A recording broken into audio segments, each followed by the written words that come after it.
कैदी, लोककथा, O Henry.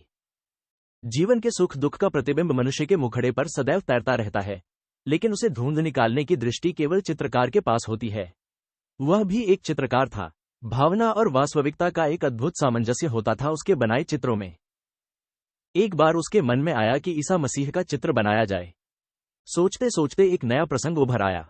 उसके मस्तिष्क में छोटे से ईसा को एक शैतान हंटर से मार रहा है, लेकिन न जाने क्यों ईसा का चित्र बन ही नहीं रहा था। चित्रकार की आंखों में ईसा की जो मूर्ति बनी थी, उसका मानव रूप में दर्शन दुर्लभ ही था। बहुत खोजा, मगर वैसा तेजस्वी मुखड़ा उसे कहीं नहीं मिला। एक दिन उद्यान में टहलते समय उसकी दृष्टि अनाथालय के 8 वर्ष के बालक पर पड़ी। बहुत भोला था, ठीक ईसा की तरह, सुंदर और निष्पाप। उसने बालक को गोद में उठा लिया और शिक्षक से आदेश लेकर अपने स्टूडियो में ले आया। अपूर्व उत्साह से उसने कुछ ही मिनटों में चित्र बना डाला। चित्र पूरा कर वह बालक को अनाथालय पहुंचा आया।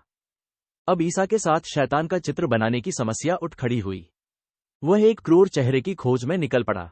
दिन की कौन कहे, महीनों बीत गए।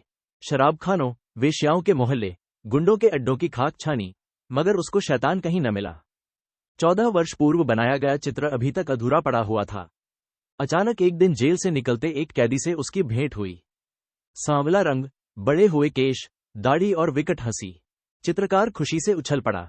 2 बोतल शराब के बदले कैदी को चित्र बन जाने तक रुकने के लिए राजी कर लिया। बड़ी लगन से उसने अपना अधूरा चित्र पूरा किया। ईसा को हंटर से मारने वाले शैतान का उसने हूबहू चित्र उतार लिया। महाशय जरा मैं भी चित्र देखूं, कैदी बोला। चित्र देखते ही उसके माथे पर पसीने की बूंदें उभर आईं। वह हकलाते हुए बोला, क्षमा कीजिए, आपने मुझे अभी तक पहचाना नहीं। मैं ही आपका ईसा मसीह हूं। 14 वर्ष पूर्व आप मुझे अनाथालय से अपने स्टूडियो में लाए थे। मुझे देखकर ही आपने ईसा का चित्र बनाया था। सुनकर कलाकार हतप्रभ रह गया।